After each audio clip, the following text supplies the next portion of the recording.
Impressões digitais da criação. Versão brasileira Dublamix, Rio.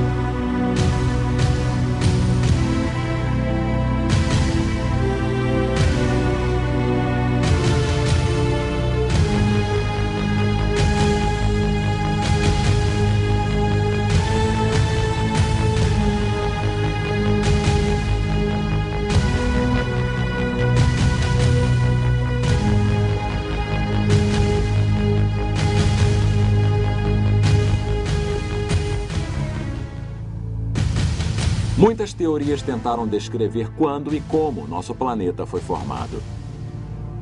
Porém, até recentemente, havia poucas evidências de peso para lhe dar apoio. Agora, no entanto, uma nova descoberta lançou diante dos olhos do mundo um modelo revolucionário de nossas origens, forçando muitos cientistas a pensar no impensável.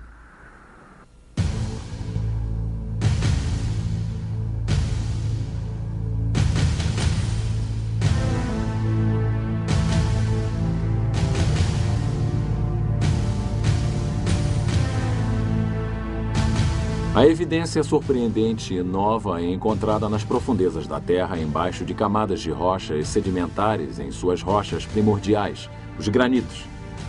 Neles, pequenos pedacinhos de matéria radioativa são formados, o que os cientistas chamam de radiohalos.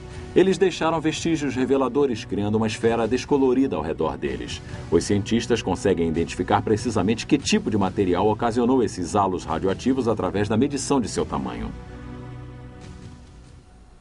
Um cientista americano, o Dr. Robert Gentry, examinou mais de 100 mil de tais fenômenos.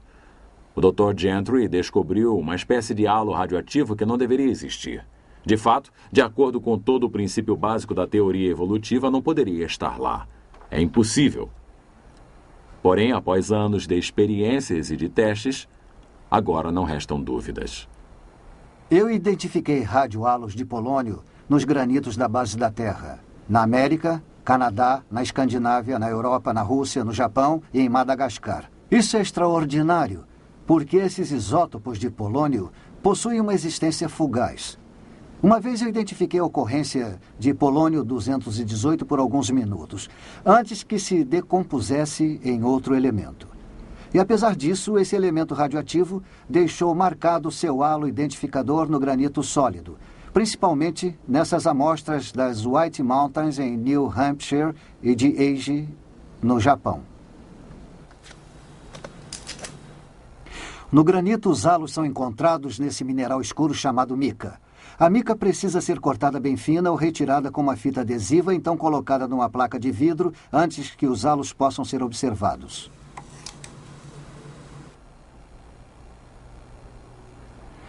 A animação nos ajuda a entender a origem do halo de 3 anéis de polônio 218, agora sendo observados através do microscópio. Os 3 padrões em forma de raios que saem do minúsculo centro representam 3 partículas de núcleo de energia diferentes que sucessivamente saíram de 3 diferentes isótopos de polônio encaixados no minúsculo centro. O efeito cumulativo de milhões de tais partículas libera o mineral ao redor do centro, o que produz 3 esferas concêntricas e coloridas de tamanho microscópico. No mineral, o halo é sempre tridimensional. Sob o microscópio, no entanto, ele parece plano. Pegando uma fatia fina do mineral através do centro, nós cortamos a parte superior e o fundo das esferas e podemos ver os halos com uma série de 3 anéis concêntricos sob o microscópio, conforme está ilustrado nessa sequência animada.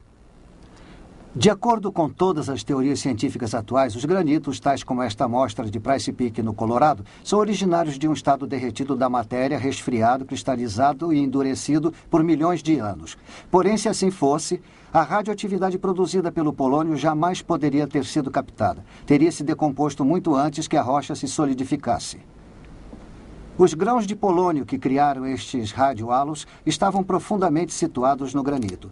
O elemento estava lá de alguma forma quando a rocha se formou, mas somente pode formar o radiohalo depois que a rocha já se solidificou. E se o polônio resiste apenas durante alguns segundos ou minutos, a implicação irá deixar estupefatos todos aqueles que estejam dispostos a ouvi-la. Os radiohalos de polônio indicam que as pedras da base da Terra, os granitos, se formaram quase que instantaneamente. De fato, há evidência de que os granitos teriam que ter se formado instantaneamente. Cientificamente, eles não podem ser explicados de outra forma. David Gentry, filho do Dr. Robert Gentry e parceiro no trabalho de seu pai acerca da criação. Podemos demonstrar o princípio dos radiohalos de polônio. Imaginem que esta pastilha de Alka-Seltzer seja uma partícula de polônio e este copo d'água seja um pedaço de granito liquefeito. Eu jogo a pastilha e ela começa a efervescer. Pensem nessas bolhas como a radiação liberada por aquele polônio engastado no granito. A efervescência irá desaparecer em cerca de 30 segundos e só teremos um copo d'água ligeiramente toldada. Bem, só há uma maneira de podermos preservar tais bolhas conforme estão. Podemos colocar o copo d'água no congelador. A água, é claro, iria se solidificar após um tempo. Isso é algo similar ao que a teoria evolutiva sugere, que a rocha derretida lentamente se resfria para formar o granito. Mas como já devem ter imaginado, congelado este copo de Alka-Seltzer não adiantaria nada. As bolhas terão desaparecido muito antes da água se transformar em gelo. E isso seria o que teria acontecido à radiação de polônio se o granito tivesse se resfriado. Teria desaparecido muito antes que qualquer radiohalo pudesse ficar impresso na rocha sólida. Se eu lhes mostrar um copo d'água congelada com toda a efervescência da pastilha ainda intacta assim, saberão que algo aconteceu para congelar instantaneamente a água. Nesse caso, nós a congelamos instantaneamente dando uma pausa no videotape. Da mesma forma, se olharmos para o radiohalo demonstrado de forma irrefutável como sendo produzido por um certo tipo de polônio, nós podemos saber que o granito a seu redor teria que ter sido formado instantaneamente. As implicações são incríveis. Se o Dr. Robert Gentry estiver correto, todas as hipóteses evolucionistas acerca da Terra ter sido formada ao longo de milhões ou bilhões de anos estão erradas. E o relato de Gênesis sobre a criação da Terra é corroborado. Mas estaria certo o Dr. Gentry? Seria ele um cientista solitário conduzindo sua pesquisa isoladamente? Se seus resultados experimentais fossem trazidos à baila, outros cientistas seriam capazes de refutá-los rapidamente? Para dizer a verdade, o Dr. Gentry conduziu grande parte de sua pesquisa sobre radiohalos no Laboratório Nacional Oak Ridge, no Tennessee. Seus resultados foram publicados por muitas das principais publicações científicas do mundo: Science, Nature, Geophysical Research Letters, Earth and Planetary Science Letters, Physical Review Letters, Annual Reviews of Nuclear Science. Artigos que aparecem em tais publicações estão sujeitos ao exame dos colegas, ou seja, outros cientistas do mesmo campo examinam cuidadosamente as evidências apresentadas e a experimentação utilizada para ver se houve algum erro nos dados.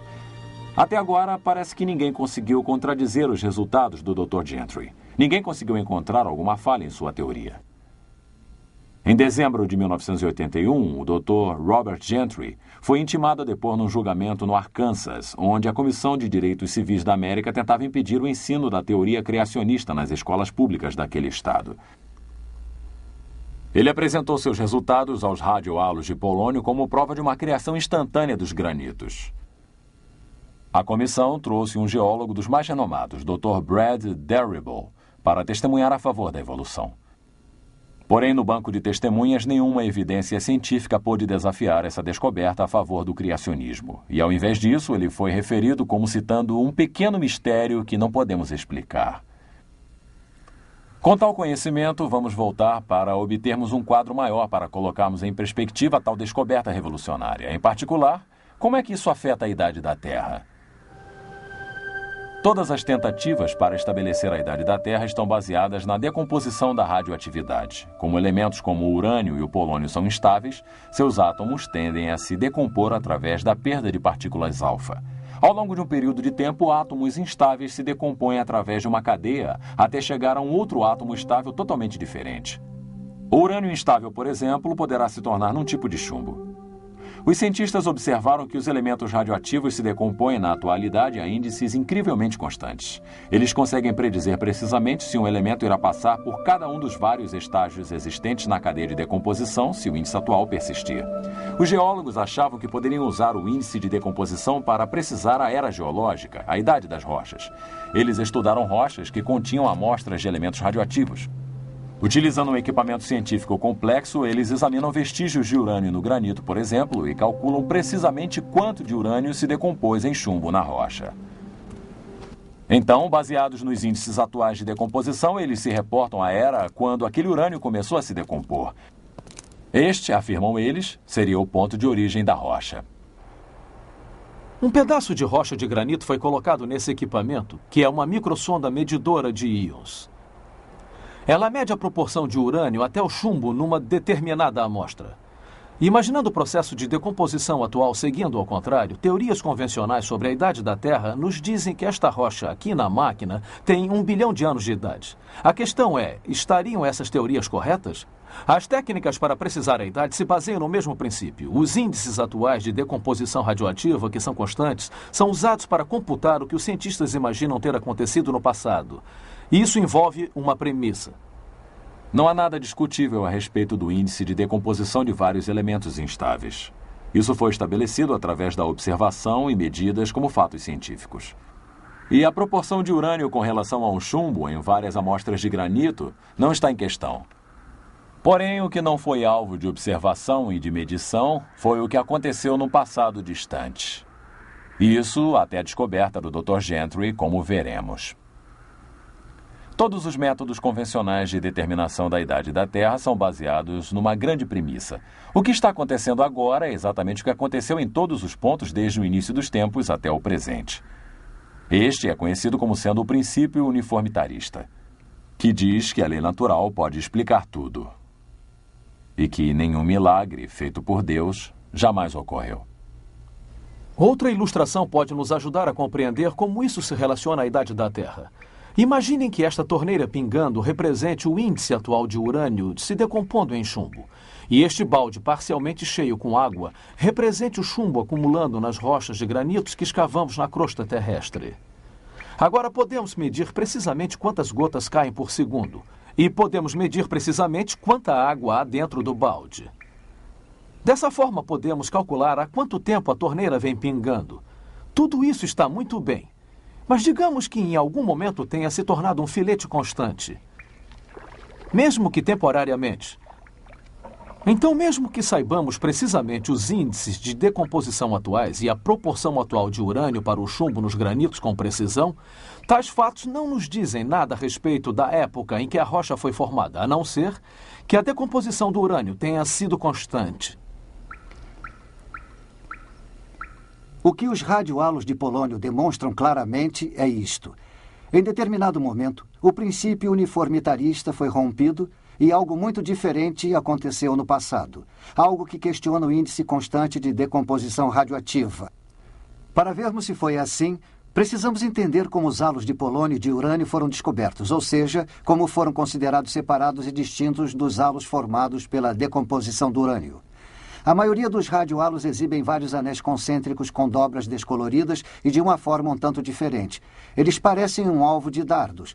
Cada anel representa uma espécie de elemento diferente na cadeia de decomposição do urânio. O par de urânios envia partículas alfa, que caminham a uma certa distância precisa, criando um halo inconfundível e identificável. Assim fazem os outros elementos no processo de decomposição, criando seus próprios anéis. Vocês podem ver as evidências do processo de decomposição do urânio nesses anéis. Mas o que fiquei surpreso ao descobrir foram halos que começavam com o polônio. Não havia evidências de qualquer urânio que os produzisse. Isso não deveria acontecer. O polônio só deveria existir na natureza como fazendo parte da cadeia de decomposição do urânio, até que os últimos eventos da cadeia ocorram e o tal elemento se transforme em chumbo. Por tudo o que sabemos até hoje, o polônio não pode existir a parte do processo de decomposição. No entanto, visto através do microscópio, algo muito diferente acontecera no passado. O polônio isolado. Algo não explicável, de acordo com as leis científicas atuais. Eu descartei todas as possibilidades, menos o elemento primordial do polônio, o qual foi criado desde o início.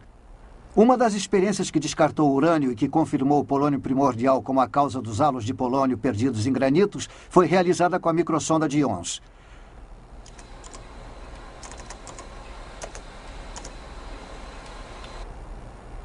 A microsonda utiliza um fino feixe de íons para analisar pequenas matérias microscópicas liberadas. A experiência foi criada para que o feixe de íons causasse impacto diretamente sobre o centro do halo, lançando em ambos os lados átomo por átomo para depois serem analisados pelo espectrômetro magnético. Um número significativo do elemento polônio-219 foi analisado utilizando a microsonda de íons. O resultado foi positivo e irrefutável. Os centros dos halos de polônio-218 continham o chumbo-206, um produto direto da decomposição do polônio-218, sem que o urânio correspondente fosse encontrado nos halos de urânio. Tais resultados confirmam que os halos de polônio em granitos foram originários de um polônio primordial. Tais halos não apenas indicam que os granitos em que são encontrados foram formados quase que instantaneamente, como também indicam que o processo envolvido tenha sido significativamente diferente do que o que observamos no presente. Isso nos leva às implicações de longo alcance a respeito das descobertas do Dr. Gentry. Se os índices de decomposição radioativa não foram constantes, então os métodos convencionais para o cálculo da idade da Terra não têm significado. Eles simplesmente não funcionam. Os radiohalos do polônio oferecem provas de que um processo diferente ocorreu quando esses granitos foram formados. Esta é uma prova clara que invalida o princípio uniformitarista. As leis naturais não conseguem explicar tudo. Por exemplo, os halos de polônio. E milagres de Deus ocorreram, tais como a criação instantânea de granitos. O princípio uniformitarista era a argamassa que amparava toda a teoria da evolução. A descoberta do Dr. Gentry dissolveu tal argamassa.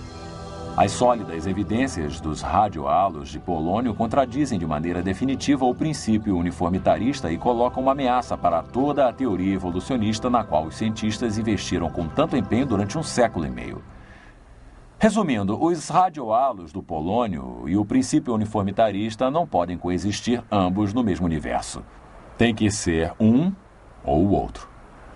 Então, qual foi a reação da comunidade científica a essas provas? A primeira reação de muitos cientistas que passaram suas vidas investindo na teoria da evolução foi a de tentar descartar a evidência dos radiohalos. Tipicamente, eles a encararam como um pequeno mistério que tem de dar lugar a todas as outras evidências a favor da evolução e a favor de um índice constante de decomposição de radioatividade. Dr. Bruce Horman, professor de Química na Universidade Luterana de Wisconsin.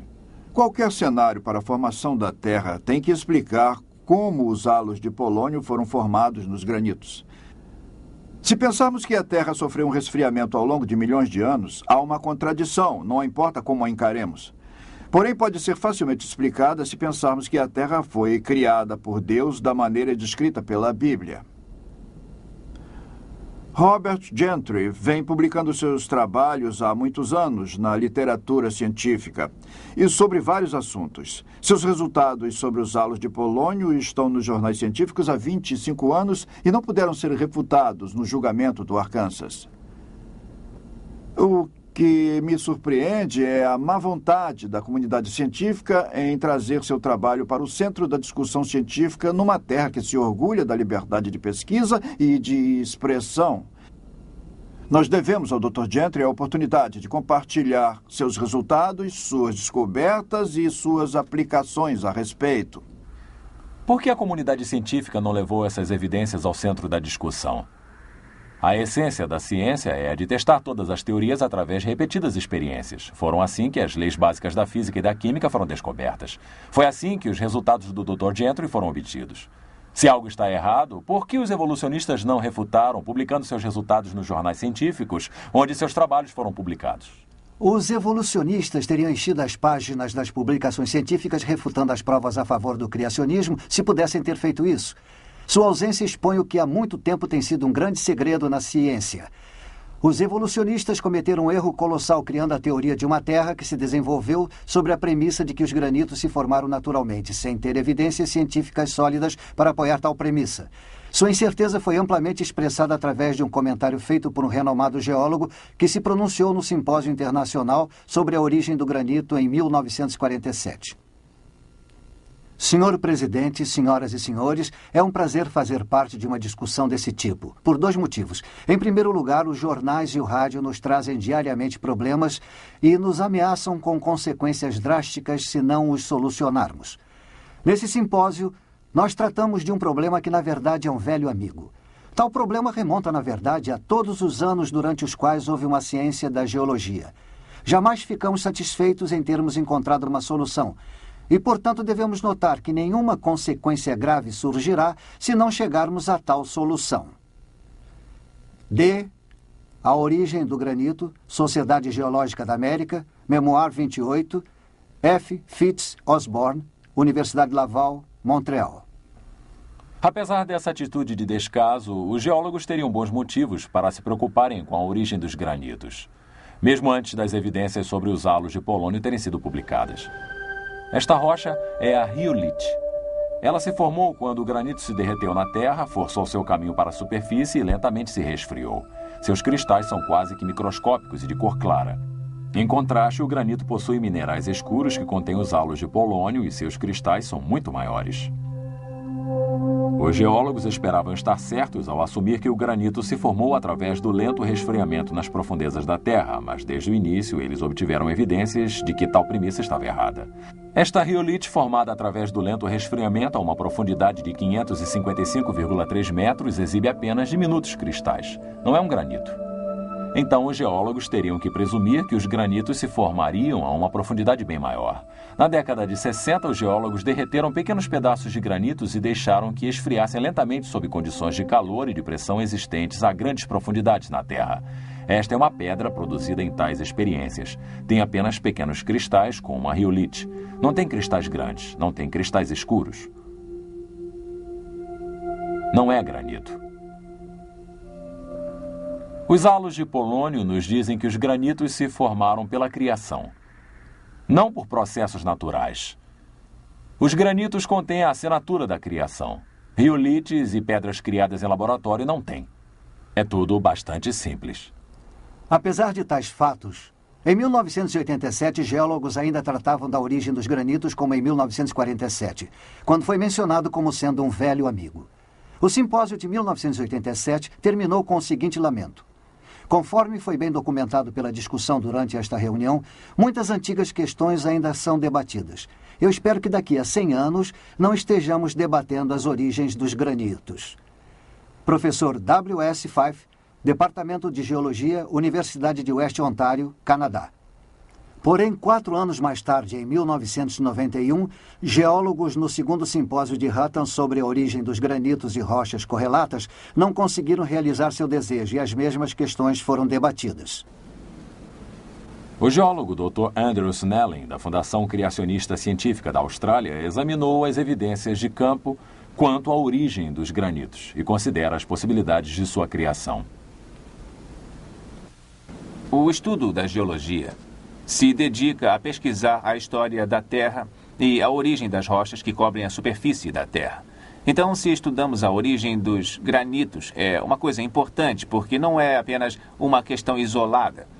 O motivo é porque essas rochas, esses granitos, são encontrados em todos os continentes da superfície da Terra, expostos em áreas visíveis, às vezes por centenas de quilômetros quadrados, como, por exemplo, aqui no sul da Califórnia. Essas rochas estão expostas na cordilheira de montanhas que forma a espinha dorsal dessa região. Então, lidar com a questão da origem dos granitos é de fundamental importância para entendermos o desenrolar da história da Terra.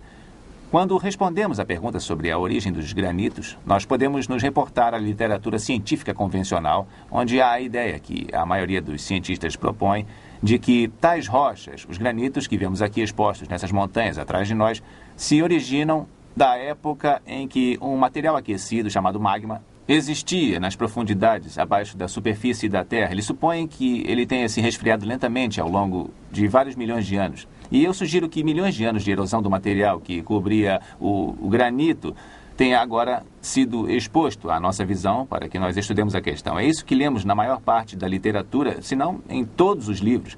O que nos é ensinado como o saber convencional relativo à origem dessas rochas. Para responder a essa pergunta sobre a origem dos granitos E para vermos se a sabedoria convencional seria a explicação correta, nós precisamos examinar as relações de campo do granito, como ocorre o granito e como ocorre em relação a outras rochas. Aqui, por exemplo, no sul da Califórnia, nas cordilheiras, onde esses granitos são expostos em centenas de quilômetros quadrados, nós encontramos algumas relações bastante estranhas para as quais o saber convencional não parece ter explicação. Por exemplo, nós vemos, como aqui nessa rocha, uma parte escura, como se fossem blocos e remendos que estão claramente delineados e facilmente visíveis contra o granito normal. E em outros lugares podemos ver o que parece ser um material com veios. E isso suscita a pergunta se por acaso teriam 2 ou talvez até 3 formas de magma derretido de diferentes composições. E também suscita a pergunta de como o saber convencional pode explicar formas derretidas assim, existindo lado a lado para produzir rochas desse jeito tão diferentes umas das outras. E mesmo assim não se misturam. Quando vamos até Bishop, por exemplo, aqui na Califórnia, nós podemos ver, na verdade, numa área montanhosa, material derretido, nesse caso que resfriou até o lodo, interagindo com uma rocha do tipo de granito, o minério de granito que nós temos. E lá onde sabemos com certeza que houve mistura e interação, nós podemos ver onde bolhas de minério de granito foram incluídas na pedra básica. E isso indica que, pelo que sabemos, o material derretido interagindo com a rocha, isso produz a mistura. E isso realmente suscita questões acerca do saber convencional que normalmente explicaria estas pedras que vemos aqui, como talvez sendo várias formas derretidas resfriando ao mesmo tempo que deveriam se misturar. Porém, essas relações demonstram que não se misturaram. Isso nos leva a fazer a pergunta: existe alguma outra explicação possível para a origem destas rochas, para estes granitos? Eu acredito que haja outra explicação. Sabe, quando eu olho para estas pedras e eu vejo suas relações conforme nós discutimos aqui, nós somos levados a perguntar a nós mesmos: poderiam estas rochas ter sido formadas rapidamente, repentinamente? Afinal, não houve tempo para haver mistura. Não houve provavelmente calor envolvido, porque senão o calor teria colaborado para que a mistura ocorresse. Então, isso traz à minha mente a possibilidade de que nos fala a Bíblia, de que Deus criou as rochas no início. Poderiam estas rochas ser rochas que Deus criou? A Bíblia nos diz que no começo Deus criou a terra, Ele criou o solo. Isso significa que Ele criou as rochas. Poderiam estas rochas, esses granitos, ter tido uma origem súbita, criada por Deus? É significativo neste contexto que, portanto, não apenas observemos as relações de campo, mas também devemos olhar tais rochas no microscópio. Porque no microscópio, ao examinarmos estas rochas, poderemos ficar cientes de que existem provas sólidas, que já foram descobertas há algum tempo, a respeito de partículas nestas rochas, uma radioatividade que sugere de maneira enfática que estas rochas tenham sido criadas por Deus. Uma assinatura indicadora de tal radioatividade surgindo do nada por alguns momentos, deixando sua marca no granito sólido, nos fala de uma criação instantânea como as bolhas congeladas no copo de Alka-Seltzer. Algo extraordinário aconteceu quando estas rochas se formaram. Algo que desafia todas as leis físicas que atualmente observamos. A evidência foi apreendida pelo granito. E no microscópio podemos ver o pequeno mistério da criação, halos de polônio. Eles são um mistério apenas para aqueles que estão determinados a permanecer com a teoria de uma Terra com bilhões de anos de idade. Para aqueles dispostos a aceitar o relato de Gênesis de uma criação recente e súbita, os halos são perfeitamente compreensíveis. Eles se encaixam no quadro bíblico encontrado nas próprias rochas criadas no início da semana da criação. No princípio, Senhor, lançastes os fundamentos da terra. Hebreus 1:10. Pois ele falou, e tudo se fez. Ele ordenou, e tudo passou a existir. Salmos 33:9. Os halos radioativos de polônio oferecem provas sólidas de que as rochas que são a base da Terra, os granitos, foram criados quase que instantaneamente. Para o Dr. Robert Gentry, aqueles anéis de coloração pálida são quase como se fossem as impressões digitais de Deus, a assinatura da criação.